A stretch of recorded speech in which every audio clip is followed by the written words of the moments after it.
Hassan on 13. Into Seth Burton, the mayor of Liberta. Morning, Seth. Morning, Vernon. Morning, listeners throughout the Caribbean, those who are viewing maybe from Bangladesh. It may be night time. It may be going just close to 9 in the evening. If you're elsewhere, we're watching some gripping stuff here. It's really nice, Vernon, to see the left armer, Sharon Lewis, the Trinidad and Tobago left armer, as you mentioned, strongly built, and I think still working at his game. But at the age of 26, with his build, with his height, has the capacity to generate more pace. I think he's one on whom you would want to keep a focus on. And then to see the diminutive Nathan Edwards, almost a total different in terms of image, to see both operating in this game. I think it is something that you'd want to monitor regarding the future of West Indies cricket and seam left-arm bowling. This one, I thought Lewis was wasting the delivery. He had the opportunity of taking the first wicket, had the opportunity of getting a few false stroke, but I think just a bit over ambitious on this occasion, hammering that one into the pitch and not really presenting any problem at all for Hassan. So we're looking at opportunities here. Bangladesh themselves looking at the prospect of two test matches in this series. Perhaps would like to ask some questions of the West Indies team.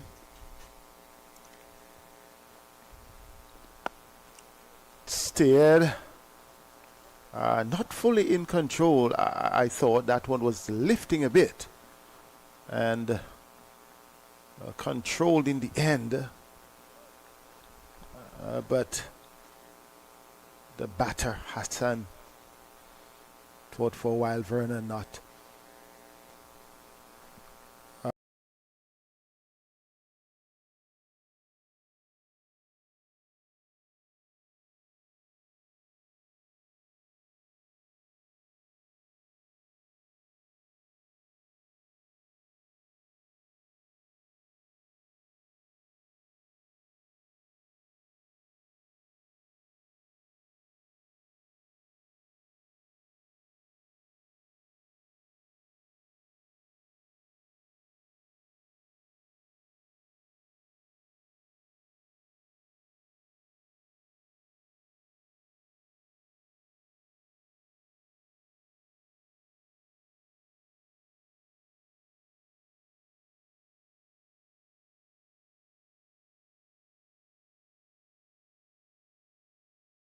So I think that's going to be also the challenge here. And Lewis has to be patient.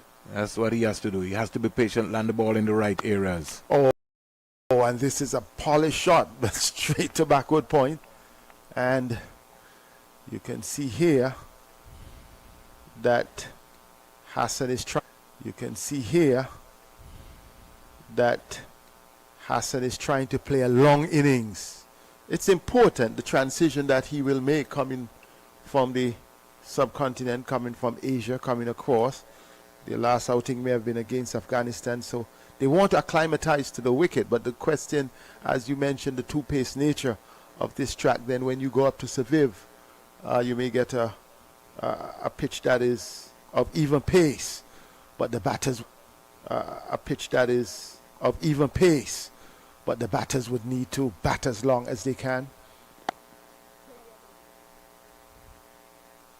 That I think would be their main aim, to bat as long as possible, because on the occasion when the test matches start this Friday, they would have 5 days to play with.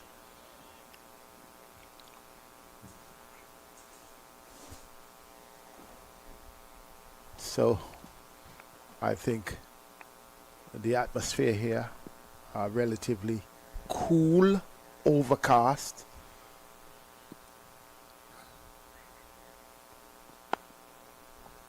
Another of his trademark cut shot, but once again, too backward point.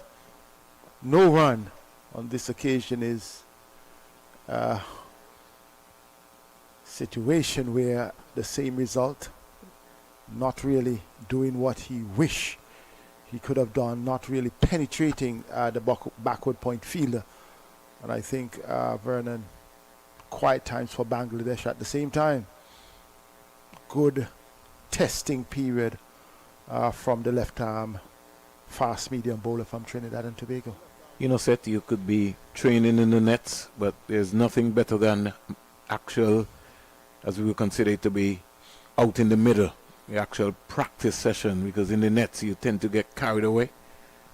You know, sometimes, you know, you're just hitting the ball. And in the nets, there's specifics that you should be working on when it comes into that era. Someone just walking across the side screen, not really willful enough, but I think he thought that he was on top, so he could, you know, glide across.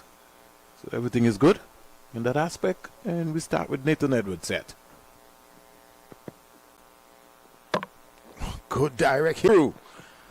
Good to see the risk. Aggressive throw there from Joshua Dawn, who's pretty close there, short extra cover. Good awareness also by the two batsmen as well for Bangladesh by picking up a single. Very experienced pair here. And you were mentioning about transition from the nets to on the field. In the nets, you don't have three slips or a gully. You don't have a forward short leg. You don't have the fielders are waiting. Yes, you get a chance to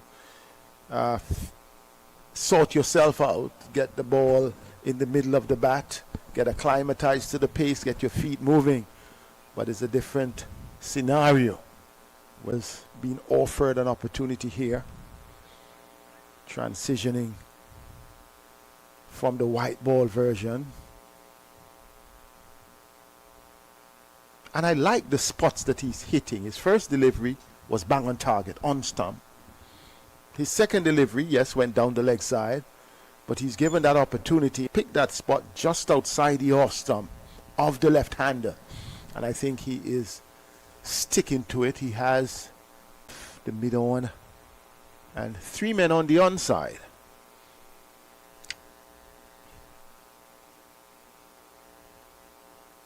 Just going down leg.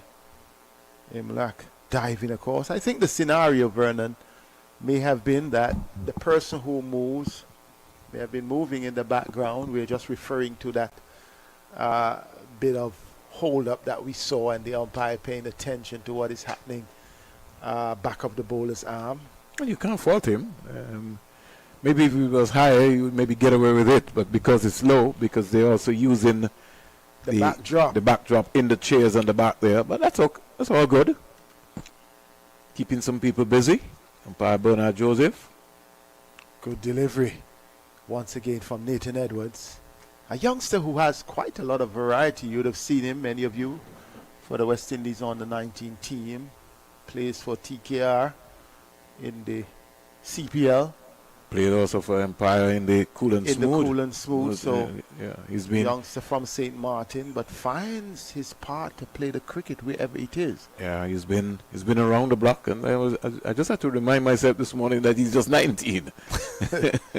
More the cricket that he has played from under 15 right up. Not a good delivery to the senior pro. But when you look at it, he can do, his skill set is rather solid. Can bowl with pace, can slow it up, can bring it both ways, and those are some of the benefits that he will bring to any team. He's very well liked in TKR. In fact, I think they're going to invest in him, and we've seen already that he's going to be going to the Abu Dhabi T10 with Kyron Pollard, so we see what the investment is going to be like. Oh, that did come back. And that's the nature of him. Held it up a bit, but for his experience, it was not a problem for Momin al-Haq. Allowed it to go through. Nathan Edwards completes his second over, and we have had, 9 overs been completed, 38 for 1.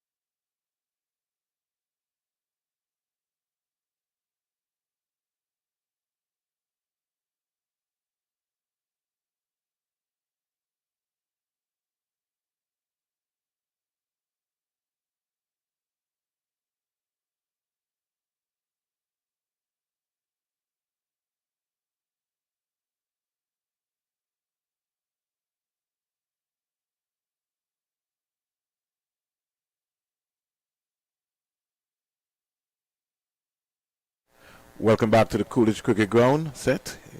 Jason the Wiz was able to just get everything sorted out, so we're back up and ready to go again. Yes, good to see men in white. That was the traditional way, the blackbirds in the background. McAllister, he is back. This time he's back from his favorite end here. So he's coming down. Oh, that's a beauty. Starts with a beauty. It was really drawing Hassan forward, and then at the end of the day he decides not to play the stroke. But a good delivery from McAllister, freeing himself. He really didn't bowl as well as he could have from the broadcast end. Had quite a few no balls in 1 over 3 on the trot. But now he's coming from the CIU end, and which we have seen him being progressive. Lovely delivery once again. Fuller in length, inducing a drive from Hassan. And let's look at it from around the wicket. Beat him comprehensively. Imlach took it comfortably, and perhaps was wishing that there was an edge.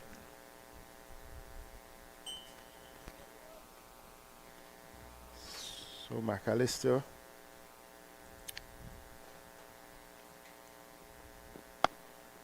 good change there this occasion, held it back a bit, one rising towards the chest.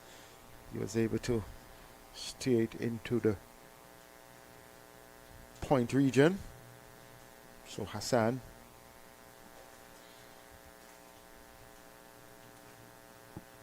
who is on 15, going through a quiet period here.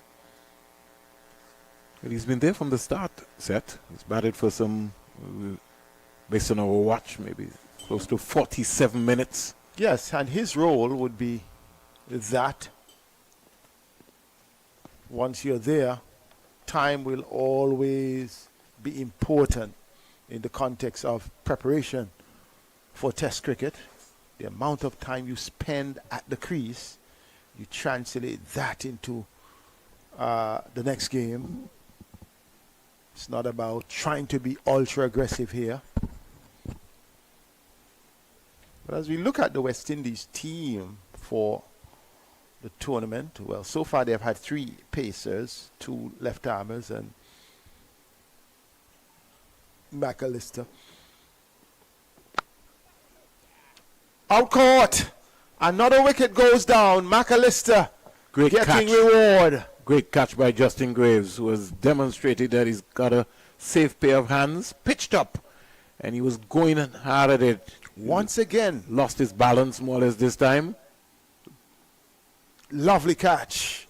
Going to his left and taking it comfortably. And we were just speaking about McAllister really picking a line and looking freer from the CIU end. He gets the wicket. In fact, it's ironic that both wickets this morning have come from that end. You mentioned earlier he's coming from around the wicket into the left-hander. He drives. The edge is found. Justin Graves been excellent in the field, following up his form in the Super 50. He must be one who may be looking forward to an opportunity to face Bangladesh in the Test game. Well, with no Jason Holder, it should be automatic, but I never know. You never know what happens on the day, Terry. I was just looking at the batting, Terry, and not Terry. Set. Let me just look at the team. In the context, and off air we were talking about it. But in analyzing numbers for me, I'm seeing 5 fast bowlers in the lineup, 2 spinners, so that's 7 out of 15. The vice captain, who is a wicket keeper, plus Imlach, so 2 wicket keepers. So 5 and 2, 7 and 2, 9. So basically it comes down to 6 specialist batters, where I believe we got 2 spinners. That's right. So we got 2 spinners in Sinclair Warrican. We have 5 fast bowlers, but McAllister is back in the thick of things. To the new batter, and it completes a successful over for McAllister. He will be very happy. Jay McAllister, 1 for 21. And the other wicket taker, Sharon Lewis, 1 for 20. And Bangladesh winning, deciding to bat here at the Coolidge Cricket Grounds here in the north of Antigua Barbuda. They are 38 for 2. But let's come back to the conversation set.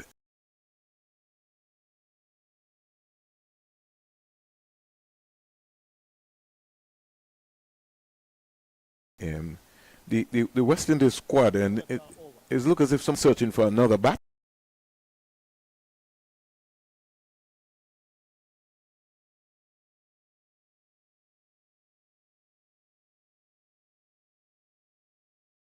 batsman, more or less.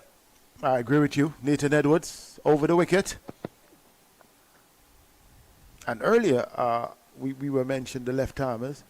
I'm not saying the left-armers should be, but as we look at it, the 4, you would not be playing more than 4 fast bowlers. That is clear.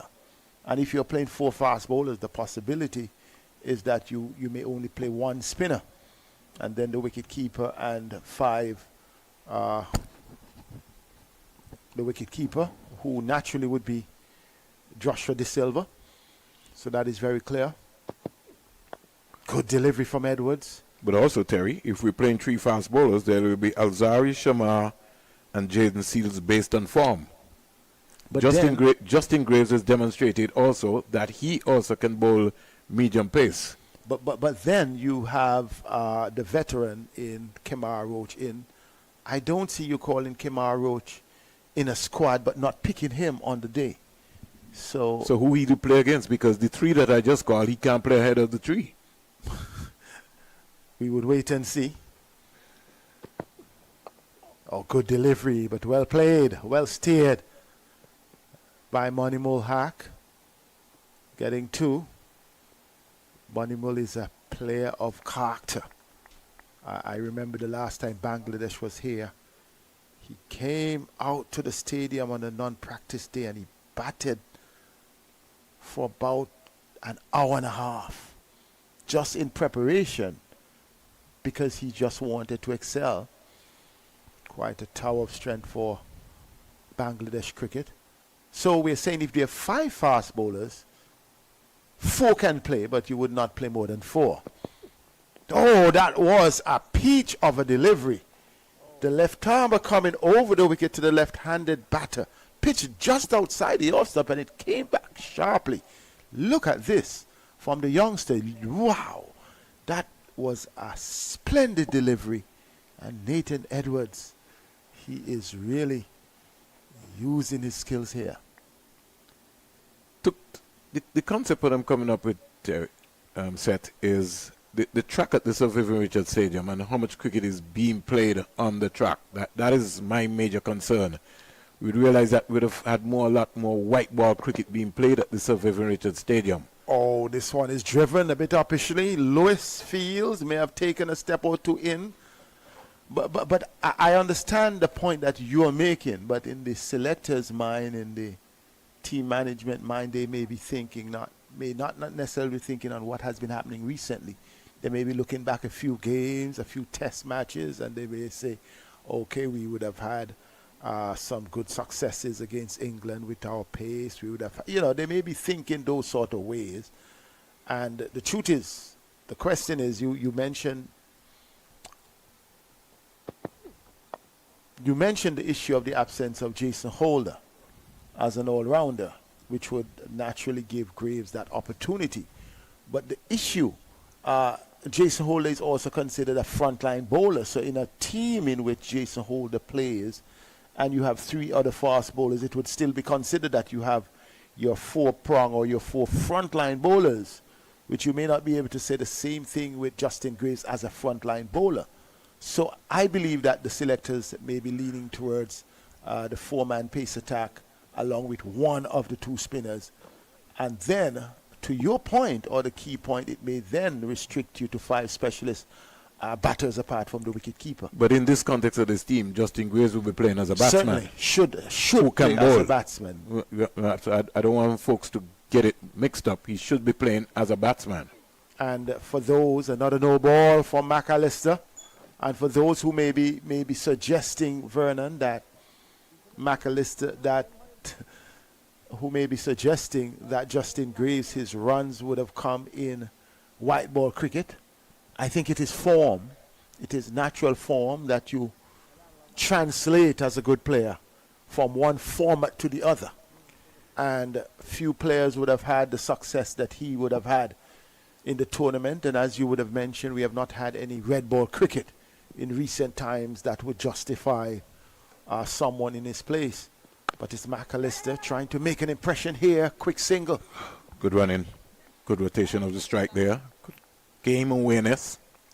Something you don't normally see in red ball cricket these days, Seth. Well, that's true. I think it has suffered a bit, red ball cricket. Well, you would see it in certain teams. Let's be fair. You're going to see it with the Australians and the England. You've got to see it with England. You've got to see a bit of it as well with South Africa, that they are looking for every single. I think some of the other teams are a bit laid back in terms of pushing for those quick and sharp singles in the 5-day matches. So you are seeing that with the Bangladeshis here. Oh, lovely shot by Mun. But it's a heavy outfield. It may not get to the boundary. It does. 4 runs. That was pitched up, and he just came forward. And, oh, lovely. Showing the full face of the bat out towards the extra cover region. And the diminutive, outstanding player. He looks to be in fine form. Yeah, Terry. You keep calling me Terry. Yeah. I'm so accustomed to my colleague Terry and Seth. I'm going to go through some stats concerning Kemar Roach and his contribution to West Indies cricket, which has been tremendous. I'll get back to that in a while. But there is no, I know you will look at the stat, his service to West Indies cricket has been outstanding. And he perhaps, of all the players who would have been included, is the only one that does not. He's not playing any white ball cricket recently, so he becomes almost a test specialist. Yeah, but then the amount of test matches that we have per year set is another question. Right. And I'll go back to that. But he also has the county, opportunity that keeps him going with the red ball. Another no ball again. He's struggling definitely. Yeah, it doesn't matter which end. Doesn't matter. I think every time now and again when he overstrides just between that run up. If we look set, and we're talking from maybe 2021 set. Let's come down to 2021. Kemar Roach would have played some 8 test matches, and during 2021 he would have picked up some 27 wickets. 2022, 22 wickets. I'll get back to that. 2023, 5 test matches, 12 wickets. 2022, 6 test matches, 22 wickets. And so far this year he's played 3 test matches, 8 wickets. Catch! Oh! That really was close and maybe should have been taken. And that was something that I was talking to Terry about, how far that short leg was set. From over the wicket into the pads. And that one was pushed down, but it could have been. You're right about the distance of the forward short leg. Come right on the green track. That's right there. You just need to be as close as possible so that he's looking out of his weak eye and he knows that somebody's under the bat. It's a long time we haven't seen a Gus Logie in that position. Oh, that one was a better delivery. Though the first one was into the body, that one was drawing the left-hander and then bounce. McAllister getting some pace and bounce here. And good batting at the end of the day. If I can get Jason set to just show us the reaction of the short leg, who I think is very, very, very, very far. The wicket doesn't have any pace for him to be. That's why I think that is important for him to get close, but maybe he's not somebody who's a regular that goes into that position. Bonnie Mulhack just rides that one, showing his competency. That completes another McAllister over. First over of play. So we're looking at that forward short leg as McAllister comes in. Look. On third strip. Yeah. Look at him set. Yes, it's a little right. distant look away. Look his first movement. So we would have had 3 strips. Yeah. And there's an entire pitch between the one that he's on and he's on the third pitch. Usually, when you mention Gus Logie, I know you're going back some 30-something years, but it's sort of unfortunate that we have to go back so far to make connection. Forward Bacchus and company. Yes, but in the context of Gus Logie, Gus was right under the bat. But you have to.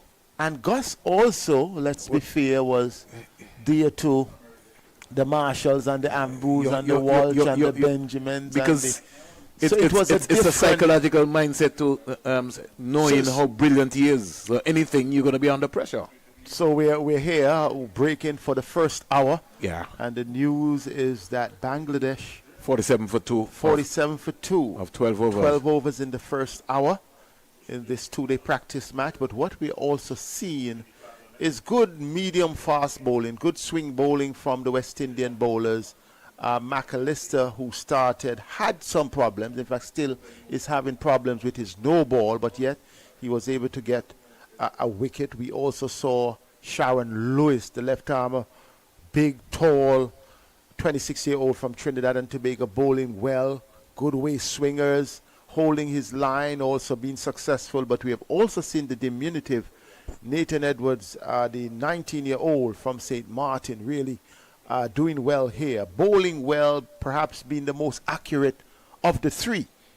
Not having the height of McAllister or Lewis, but also showing that he has a very superb mentality and a skill level for his age that I think is phenomenal.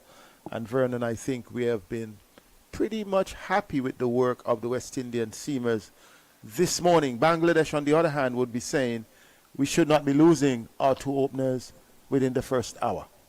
Yeah, so we'll take a quick break. Jason will get some things sorted out, and then when we come back, we'll be hearing the voice of Terry Laraja.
Yeah, we heard the voice of Seth Burton, and now we welcome back my colleague. I kept calling Seth Terry, so I hope I can call Terry Seth now.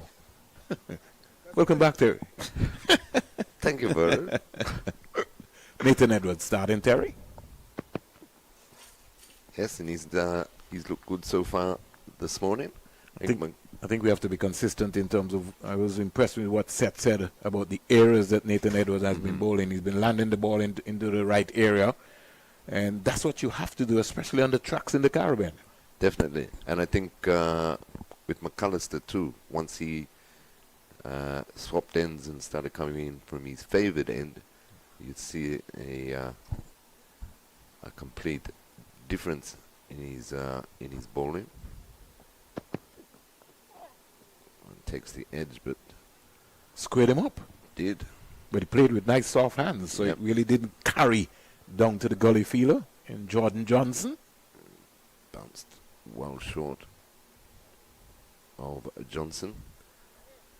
But just listening to you and Seth Vernon on the squad, it was interesting when Cricket West Indies brought out the contracts, and Roach was not offered a contract this time round, and they said he'd be used as Edward is in again, and one well watched by Shadat. I'll say something to you before your chain of thought. Mm. Somewhere along the line, at 36 years old, Kemar Roach is going to get a send-off, and we have to prepare to send him off in whatever way. I hope that conversation is taking place, because as you rightly said, because when the contracts came out, he was not offered a contract. Right. So maybe this could be the series that they're deciding that, hey, we're going to give him a send-off. And I believe that to be the case, because as Edward is in again to Shadat, and again steered into the slip region on the bounce to the third slip there, and there is no run.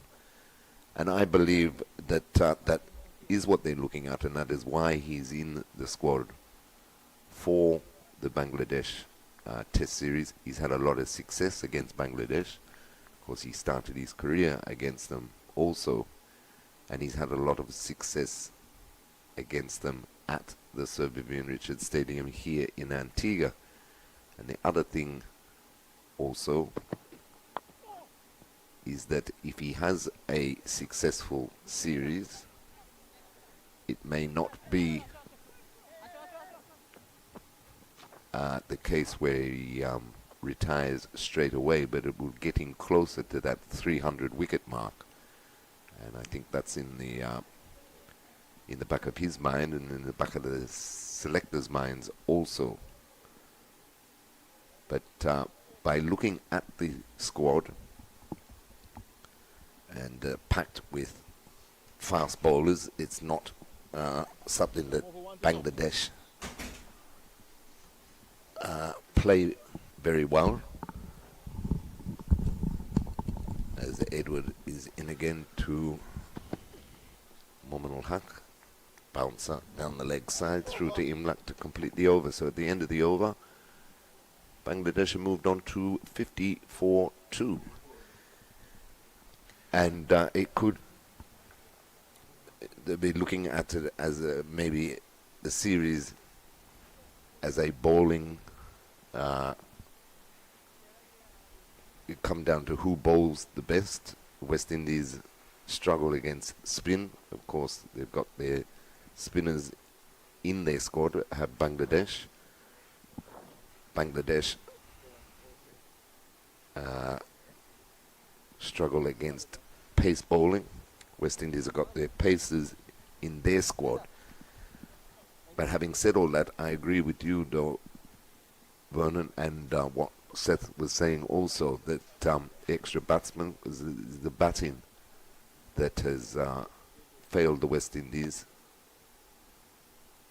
over the last couple of series, especially chasing 260 odd to win that second test against South Africa. I think the approach might have been wrong. As we have a bowling change from the northern end, Ryan Bandu, spin bowler, comes on, and Shadat picks up another 2, so the score goes on to 52 for 2. But yes, an extra batsman in that squad would have been a better balance or better fit, I feel. Bandu's in. He tossed that one up. Driven into the offside by Shadat. No run.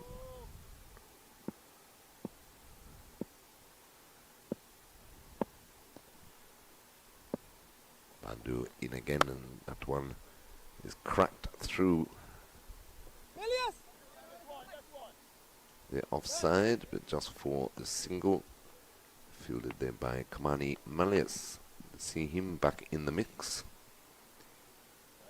Former West Indies under-19s captain.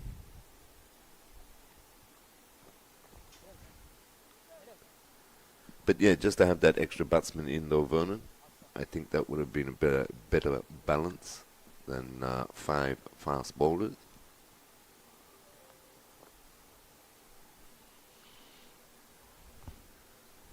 The short leg has gone to a silly mid-off. Here's a slip, backward point, short extra cover, mid-off, and deep point for the left-handed Mominul Haq, who just turns that nicely into the mid-wicket region for a comfortable single.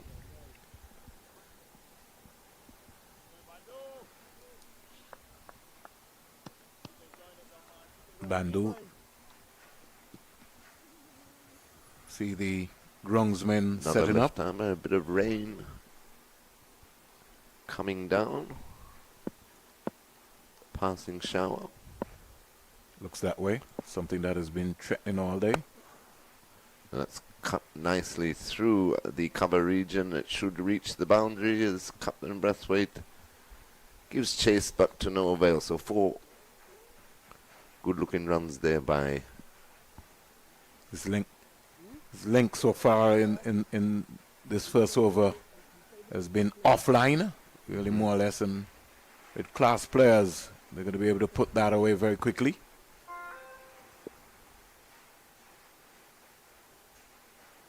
Yeah, he dropped that one down too short, and Shadat was quickly onto the back foot and punching that through the cover region as the rain just starting to get a little heavier.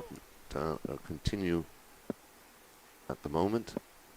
Bandu in again, and again it's cut through backward point, and that will run into the boundary. So back-to-back boundaries there for Shadat.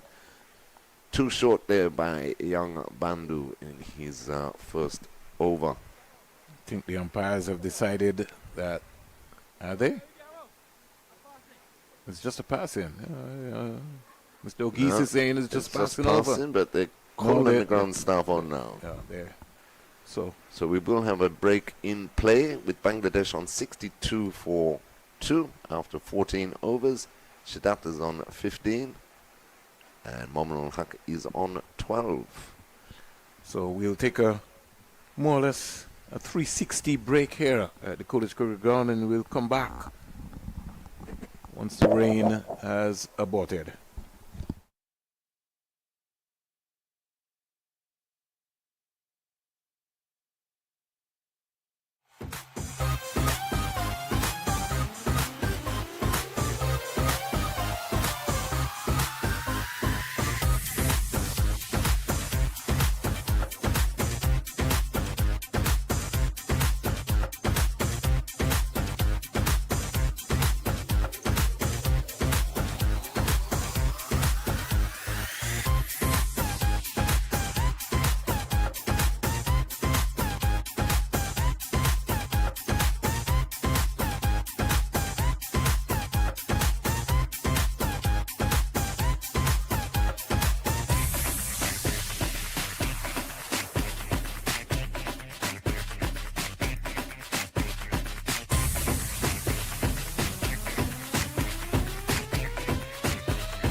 Yeah, he's just there's two lengths, isn't he? Cody's a little bit out of a groove. There's the number too full. There's another tickle. Outside. Now that's the flight and the guy looking for. Skipper even went. Decided to be positive. Booked by Sodi. That's when the New Zealanders had a great vibe. Last man out. Sedera. No. A little low. 8 off that over. It's 103 for 5.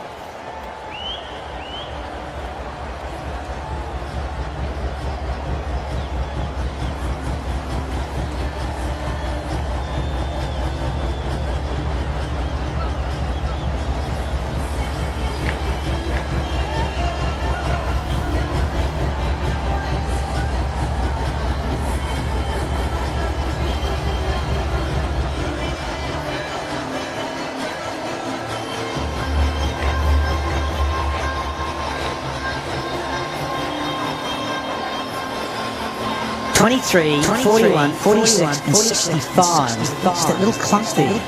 Look, it's 2, 3, and 4. Fifth one at 93. And if the Black Caps want to make this one all, the other guy's only just